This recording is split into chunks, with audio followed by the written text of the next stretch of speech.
Hello everyone. So we were studying the chapter body fluids and circulation.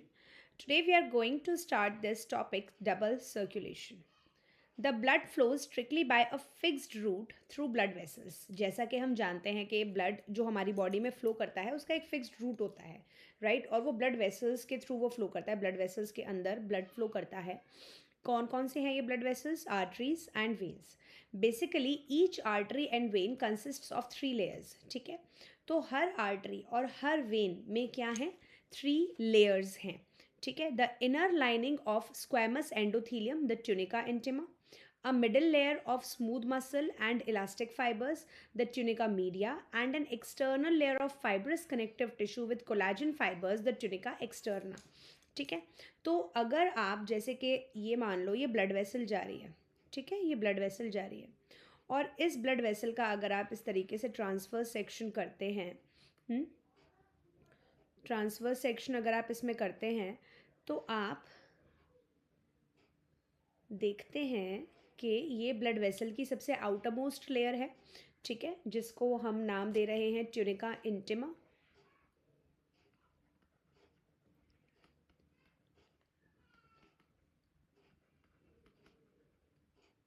ठीक है tunica intima जो कि किसकी बनी है squamous epithelium inner lining of squamous epithelium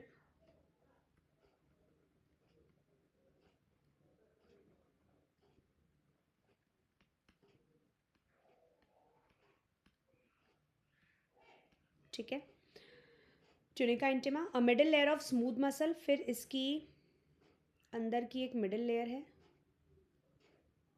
of smooth muscle which is your tunica media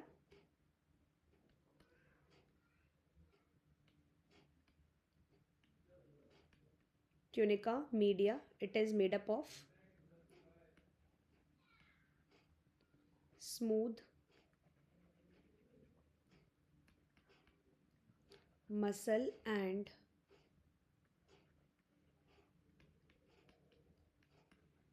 elastic fibers ठीक है the and an external layer of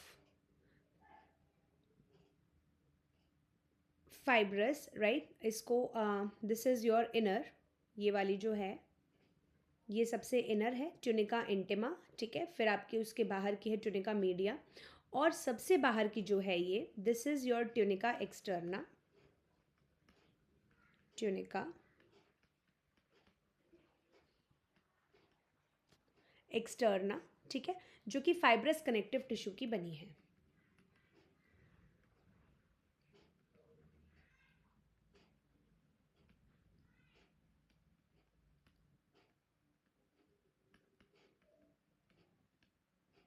it is made up of fibrous connective tissue the tunica media is comparatively thin in the veins ठीक है तो ये जो tunica media होती है ठीक है ना ये वेन्स में कंपैरेटिवली कैसी होती है थिन होती है ये हमको ध्यान रखना है और आर्टरीज में ये थोड़ी सी थिक होती है ठीक है as mentioned earlier the blood pumped by the right ventricles enters the pulmonary artery जैसा कि हमने पिछले सेशन में पढ़ा था कि राइट वेंट्रिकल जो ब्लड पंप करता है वो पल्मोनरी आर्टरी में जाता है पल्मोनरी आर्टरी से वो कहाँ पहुँचता है हमारे लंग्स में where as the left ventricle ये हमारे ब्लड को पंप करता है एओटा में अब इस एओटा से पूरी बॉडी में ऑक्सीजनेटेड ब्लड पास आउट होता है The deoxygenated blood pumped into the pulmonary artery is passed on to the lungs जैसा कि मैंने अभी बताया है ना कि पल्मोनरी आर्टरी में जो डीऑक्सीजनेटेड ब्लड पंप हो रहा है फिर वो किस में पास होता है लंग्स में पास होता है from where the oxygenated blood is carried by the pulmonary veins फिर लंग्स में क्या होता है गैशियस एक्सचेंज होता है ठीक है फिर अब जब गैशियस एक्सचेंज होगा CO2 बाहर निकलेगा ऑक्सीजन अंदर आएगा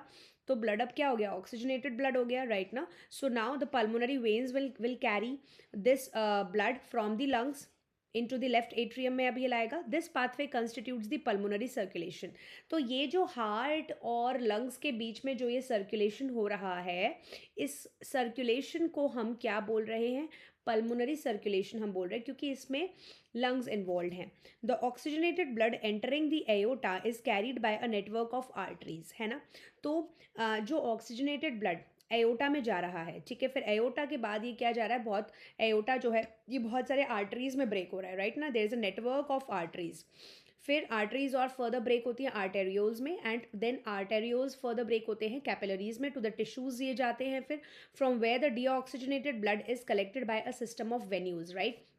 टिश्यूज़ में पहुंचते हैं, टिश्यूज़ में वही आपका फिर से ऑक्सीजन CO2 का एक्सचेंज होता है, राइट ना। और टिश्यूज़ से फिर इस ब्लड ने क्या ले लिया, CO2 ले लिया, अब ये ब्लड क्या हो गया, डीऑक्सीजनेटेड ब्लड हो गया, राइट। अब इस डीऑक्सीजनेटेड ब्लड ये कहाँ जाएगा, वेन्यूल्स में, ठीक है, वेन्यूल्स से वेन में, है ना। वेन्यूल्स क्या है, मान लो वेन्स की छोटी छोटी कैपिलरीज टाइप है ना, उसके और सब पार्ट्स है वेन्स के, ठीक है। तो वेन्यूज आपके मिलकर जाएंगे वेन में, और बहुत सारे वेन्स आपके खुलेंगे वेना कावा में। Vena cava is superior vena cava and inferior vena cava, ये हमने पढ़ा है।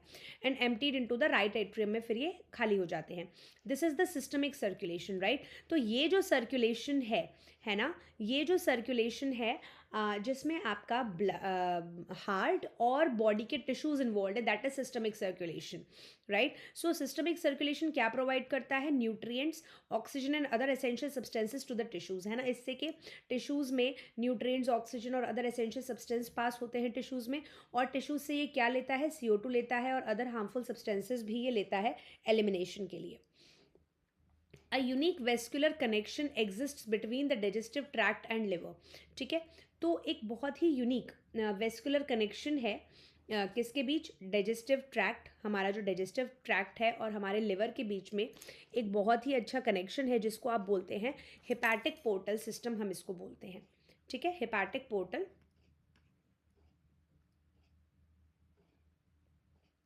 System. The hepatic portal vein carries blood from intestine to the liver, ठीक है। तो ये क्या होता है, जो हेपेटिक पोर्टल वेन है ना, ये क्या करती है, इंटेस्टाइन से ब्लड को लेकर आती है, ठीक है। इंटेस्टाइन से ब्लड कहाँ जाता है, लिवर में जाता है, ठीक है। इंटेस्टाइन से ब्लड कहाँ जा रहा है, लिवर में जा रहा है, किसके थ्रू, हेपेटिक पोर्टल वेन के थ्रू, ठीक है। Before it is delivered to the systemic circulation, है ना। सिस्टमिक सर्कुलेशन में डिलीवर होने से पहले क्या होता है, इंटेस्टाइन से लिवर तक जाता है हेपेटिक पोर्टल वेन के through. A special coronary system of blood vessels, ठीक है ना, एक स्पेशल कोरोनरी सिस्टम होता है ब्लड वेसल्स का, is present in our body exclusively for the circulation of blood to and from the cardiac musculature, right. तो coronary system होता है, मतलब कि जो हमारा कार्डियक मस्कुलेचर है, मतलब कि हार्ट के जो हमारे मसल्स है ना, उन्हीं को ही ऑक्सीजन, न्यूट्रिएंट्स वगैरह सप्लाई करने के लिए हमारे हार्ट में स्पेशल एक कोरोनरी सिस्टम एग्जिस्ट करता है, which provides oxygen and nutrients to our heart, ठीक है। So you can see here a very good schematic plan of blood circulation in human. आप यहाँ से देख रहे हैं कि ये राइट एट्रियम है, this is right ventricle, this is left atrium, left ventricle, right. So right atrium से क्या हो रहा है कि राइट एट्रियम में डीऑक्सीजनेटेड ब्लड आ रहा है, ठीक है। वेना कावा के थ्रू डीऑक्सीजनेटेड ब्लड आ रहा है राइट एट्रियम में from all the parts of the body, है ना। और फिर ये वेंट्रिकल्स में जा रहा है, फिर वेंट्रिकल से ये आपका पल्मोनरी आर्टरी के थ्रू होता हुआ लंग्स तक पहुंच रहा है, जहाँ पर ऑक्सीजन एंड CO2 का एक्सचेंज हो रहा है। ऑब्वियसली नाउ लंग्स में ऑक्सीजन आ गया है, लंग्स से ऑक्सीजन मिल गया है ब्लड को, now this blood has become the oxygenated, right. Now ये किसके थ्रू आ रहा है, पल्मोनरी वेन के थ्रू, किस में आकर खुल रहा है, ये लेफ्ट एओटा में आकर खुल रहा है, देन ये लेफ्ट वेंट्रिकल में जा रहा है, देन एओटा के through left atrium, then left ventricle, then फिर ये एओटा में खुल के ये आपका डॉर्सल एओटा जो है ना, ये सारे आपके बॉडी पार्ट्स में जा रहा है। तो अगर आप इसका क्रॉस सेक्शन देखते हैं, ये आप देखिए एओटा मतलब आर्टरीज का जो क्रॉस सेक्शन है, ठीक है। आर्टरी का क्रॉस सेक्शन आपको दिख रहा है, ल्यूमन है अंदर, मतलब ये एम्प्टी स्पेस है, खाली जगह है जहाँ से ब्लड फ्लो करता है, surrounded by the smooth muscles. और ये जो वेन्स हैं obviously which are forming the vena cava, ठीक है, तो इसमें भी आपका ल्यूमन चौड़ा होता है ये थोड़ा, और स्मूथ मसल्स हैं, राइट ना। So as you can see arteries में जो ल्यूमन है वो थोड़ा नैरो है, ठीक है। यहाँ पर हम क्या एक अच्छी चीज़ देख सकते हैं कि आर्टरीज में जो ल्यूमन है वो कैसा है बेटा, नैरो है, as you can very well observe here, ठीक है। और वेन्स में ये जो ल्यूमन है ये कंपैरेटिवली कैसा है, ब्रॉड है, ठीक है ना। Now let us talk about the regulation of cardiac activity. Cardiac activity कैसे रेगुलेट होती है। So normal activities of the heart are regulated intrinsically, ठीक है ना। तो हार्ट की जो नॉर्मल एक्टिविटीज़ हैं वो अंदर ही अंदर रेगुलेट होती है, दैट इज ऑटो रेगुलेटेड, अपने आप ही रेगुलेट होती है by specialised muscles. Nodal tissues होते हैं, ठीक है, नोडल टिश्यूज होते हैं, स्पेशलाइज्ड मसल्स होते हैं जो कि ऑटोमेटिकली हार्ट की एक्टिविटी को रेगुलेट करते हैं। Hence the heart is called myogenic, right ना, क्योंकि ये सेल्फ रेगुलेटरी है, ऑटो रेगुलेटेड है, इसलिए आप इसको मायोजेनिक बोलते हैं। A special neural centre in the medulla oblongata, हमारा जो मेड्यूला ऑब्लोंगाटा होता है उसमें एक स्पेशल न्यूरल सेंटर है, can moderate the cardiac function through autonomic nervous system, ठीक है। तो ऑटोनॉमिक नर्वस सिस्टम के थ्रू हमारे जो मेड्यूला ऑब्लोंगाटा है उससे ये मॉडरेट होता है हार्ट का फंक्शन, ठीक है, cardiac function. Autonomic nervous system इसको करता है, ठीक है। देखो मेड्यूला ऑब्लोंगाटा में मैं आपको अगर यहाँ बताऊँ तो ऑब्लोंगाटा में एक स्पेशल न्यूरल सेंटर है,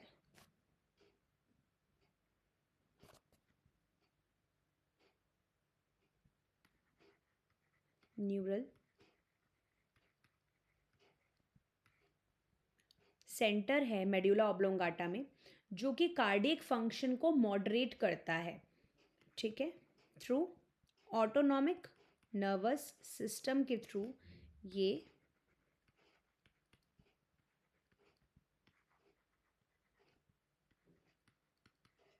कार्डियक फंक्शन को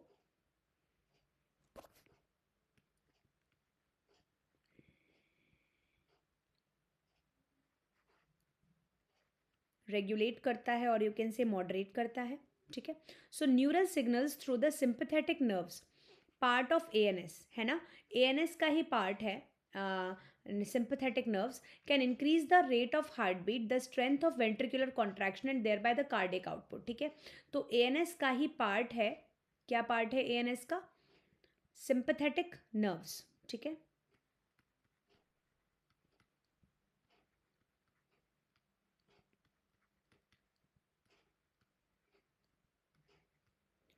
एएनएस का ही पार्ट है ये सिंपैथेटिक नर्व्स। ये सिंपैथेटिक नर्व्स क्या करते हैं, ये हार्ट बीट को बढ़ा देते हैं, रेट ऑफ हार्ट बीट है ना, इंक्रीज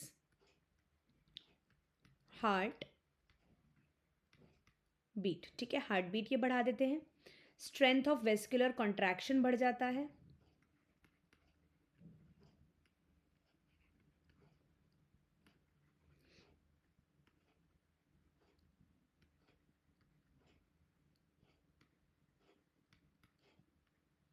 जिससे, ठीक है ना, हार्ट बीट बढ़ी, वेस्कुलर कॉन्ट्रैक्शन जो होगा, सॉरी वेंट्रिकुलर कॉन्ट्रैक्शन बढ़ेगा, इससे वेंट्रिकल्स में, वेंट्रिकल्स और ज़्यादा अच्छे से कॉन्ट्रैक्ट कर पाएंगे, ठीक है, and thereby the cardiac output, जिससे क्या होगा आपका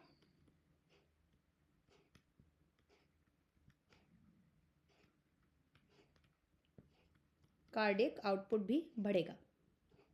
on the other hand parasympathetic neural signals another component of ANS, ठीक है ना, दूसरी जगह एएनएस का दूसरा कॉम्पोनेंट क्या है, parasympathetic neural signal, right. Other component क्या है, पैरा सिंपैथेटिक नर्व्स जो हैं, ठीक है।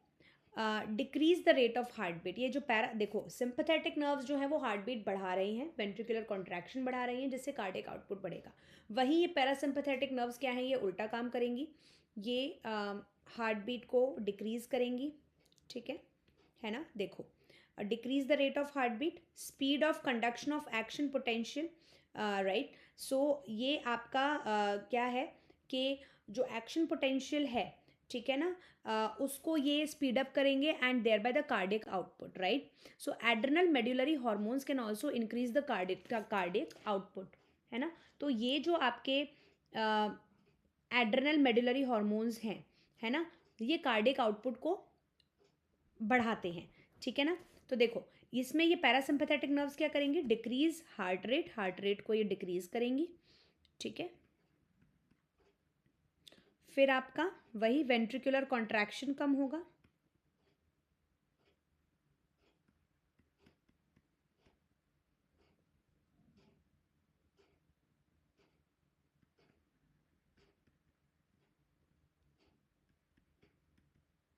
कॉन्ट्रैक्शन कम होगा और cardiac output CO cardiac output भी कम होगा, ठीक है। और देखो और क्या होता है, ये एड्रेनल मेडुलरी हॉर्मोन्स होते हैं, मतलब कि कौन कौन से हॉर्मोन्स होते हैं adrenal medullary hormones, these are nephrine and epinephrine, ठीक है। ये दोनों मिलकर कार्डियक आउटपुट को बढ़ाते हैं, है ना। एड्रेनल मेडुलरी हॉर्मोन्स क्या करते हैं, एड्रेनल मेडुलरी हॉर्मोन्स, ठीक है।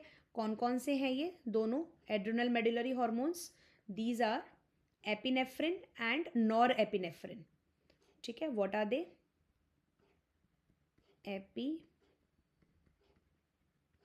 एपिनेफ्रिन एंड नॉर एपिनेफ्रिन, ठीक है। दोनों को मिलाकर क्या बोलते हैं, कोटेकोलामीन्स, है ना, कोटेकोलामीन्स बोलते हैं इन दोनों को मिलाकर। तो ये जब रिलीज होते हैं, है ना, ये जब हॉर्मोन्स रिलीज होते हैं हमारे एड्रेनल मेडुला से, ठीक है, तो ये क्या करते हैं ब्लड में, ये जब रिलीज्ड होते हैं ब्लड में, व्हेन रिलीज्ड इन ब्लड, तो ये क्या करते हैं हार्ट रेट को बढ़ाते हैं, thereby increasing the cardiac output as well, ठीक है। So adrenal medullary hormones can also increase the cardiac output. कैसे करते हैं मैंने यहाँ पे बताया कि ये जो दोनों हैं एपिनेफ्रिन एंड नॉर एपिनेफ्रिन, इन दोनों को मिलाकर हम कोटेकोलामीन्स बोलते हैं। तो जब ये ब्लड में रिलीज होते हैं तो जिससे ये हार्ट रेट बढ़ाते हैं और कार्डियक आउटपुट बढ़ाते हैं। Now let us talk about the disorders of circulatory system, ठीक है। सबसे पहला है high blood pressure, which is called as hypertension. So hypertension is the term for blood pressure that is higher than normal, ठीक है ना। अगर 120/80 से ज़्यादा है, so that is your hypertension. In this measurement 120 mmHg millimeters of mercury pressure is the systolic, right. 120 जो है वो systolic के लिए है, और pumping pressure, and 80 mmHg is the diastolic, जो कि आपका resting phase है, ठीक है ना। If repeated checks of blood pressure of an individual is 140/90, ठीक है, अगर repeatedly हम चेक कर रहे हैं और ये अगर 140/90 आ रहा है तो इसका मतलब ब्लड प्रेशर हाई है। It shows hypertension, right. So high blood pressure leads to heart diseases and also affects vital organs like brain and kidney. अगर ज़्यादा हाई ब्लड प्रेशर रहता है तो इससे आपका हार्ट डिजीजेज होते हैं, ठीक है ना, और हमारे जो वाइटल इंपॉर्टेंट कुछ ऑर्गन्स हैं जैसे कि ब्रेन और किडनी, इनको भी ये अफेक्ट करता है, ठीक है। दूसरी हमारी बीमारी है coronary artery disease, which is also called as CAD. So coronary artery disease क्या है, often referred to as atherosclerosis, affects the vessels that supply blood to the heart muscles, है ना। तो वो मसल्स जो कि हार्ट को ही ब्लड सप्लाई कर रही हैं, है ना, वो वेसल्स, है ना, जो कि हार्ट को ही ब्लड सप्लाई कर रही है, वो अफेक्ट होती हैं। It is caused by deposits of calcium, fat, cholesterol and fibrous tissues, right. तो जब हमारे इन वेसल्स में कैल्शियम डिपॉजिट हो जाए, फैट डिपॉजिट हो जाए, कोलेस्ट्रॉल डिपॉजिट हो जाए, कुछ फाइब्रस टिश्यूज़ आ जाएं, ठीक है, तो जिससे क्या होगा, ल्यूमन जो होगा इन आर्टरीज़ का वो नैरो हो जाएगा, ठीक है ना। नैरो हो जाएगा तो इवेंचुअली क्या होगा, ब्लड फ्लो प्रॉपरली नहीं हो पाएगा, मसल्स तक ब्लड फ्लो प्रॉपरली नहीं पहुंच पाएगा, ठीक है, जिसको आप एथेरोस्क्लेरोसिस बोलते हैं, ठीक है ना। ब्लड फ्लो क्या हो जाएगा, लेस हो जाएगा, है ना, blood flow to heart decrease हो जाएगा, और इवेंचुअली फिर उससे क्या होगा, ऑक्सीजन सप्लाई भी तो डिक्रीज़ हो जाएगी ना। हार्ट को जितना ऑक्सीजन मिलना चाहिए उतना नहीं मिल पाएगा, ठीक है। Now the third is angina pectoris, right. It is also called angina pectoris. A symptom of acute chest pain appears when no enough oxygen is reaching the heart muscle, ठीक है। ये एक ऐसा सिम्टम होता है एक्यूट चेस्ट पेन का, ये तब होता है जब हमारे हार्ट मसल्स में इनफ ऑक्सीजन नहीं पहुंचता है। So angina can occur in men and women of any age but is more commonly among the middle aged and elderly, right. तो ये मेन वुमेन दोनों में हो सकता है, लेकिन ये ज़्यादा कॉमन है मिडिल एज और एल्डरली पीपल में। It occurs due to conditions that affect the blood flow. Obviously ये उन कंडीशन से होता है कि जब ब्लड फ्लो अफेक्ट होता है ना, जब प्रॉपरली ब्लड फ्लो नहीं हो पाता है, ठीक है, हार्ट में, है ना, तो उस वजह से ये एंजाइना पेक्टोरिस से एक्यूट चेस्ट पेन होता है. Now the fourth disease is the heart failure. Obviously ये कोई डिजीज नहीं है. हार्ट फेल मतलब हार्ट फेल हो गया means the state of heart when it is not pumping blood effectively enough to meet the needs of the body. जब आपका heart properly blood को नहीं पंप कर रहा है जिससे कि आपके बॉडी की रिक्वायरमेंट्स पूरी हो पाए, है ना, वो बॉडी की नीड्स को भी नहीं फुलफिल कर पा रहा है, that is the heart failure obviously. So it is sometimes called congestive heart failure because congestion of the lungs is one of the main symptoms of this disease. इससे क्या होता है कि जब प्रॉपरली बॉडी में ऑक्सीजन नहीं पहुंच पाएगा, ठीक है, जिससे कि क्या हो जाएंगे, लंग्स कंजेस्ट हो जाएंगे, है ना. And this is also called as congestive heart failure. So heart failure is not the same as cardiac arrest when the heart stops beating, right? So cardiac arrest क्या है, हार्ट ने beat करना ही बंद कर दिया है, that is cardiac arrest, right. Heart failure क्या है, जब हार्ट प्रॉपरली बॉडी को जितना ऑक्सीजन चाहिए उसकी रिक्वायरमेंट्स को नहीं मीटअप कर पा रहा है effectively, that is the heart failure. और अ हार्ट अटैक क्या है, when the heart muscle is suddenly damaged by an inadequate blood supply, right. Heart attack क्या है कि हार्ट की अगर कोई मसल, है ना, सडनली डैमेज हो जाती है, अगर प्रॉपरली ब्लड सप्लाई नहीं मिलता है हार्ट की कोई भी मसल को, ठीक है, तो उससे क्या हो जाता है आपका heart attack, right. So heart attack क्या है, जब हार्ट की मसल को इनएडेक्वेट ब्लड सप्लाई मिल रहा है ना, हार्ट की मसल को ऑक्सीजन नहीं ढंग से पहुंच पा रहा है. हार्ट फेलियर क्या है, जब बॉडी को ढंग से ऑक्सीजन नहीं पहुंच पा रहा है, ठीक है. और कार्डियक अरेस्ट क्या है, जब हार्ट ने बीट करना बंद कर दिया है, ठीक है ना. तो जब ये आपका इनफ ऑक्सीजन नहीं पहुंच पाता है और जब इनफ ऑक्सीजन हार्ट मसल्स को नहीं पहुंच पाता है जिसकी वजह से बहुत एक्यूट चेस्ट पेन होता है, तो वो है आपका एंजाइना पेक्टोरिस, ठीक है. सो होप आप सभी को ये टॉपिक्स क्लियर हुए होंगे. We are done with this chapter. Hope you all enjoyed the session and got the concepts very clearly. Bye bye, good day, take care.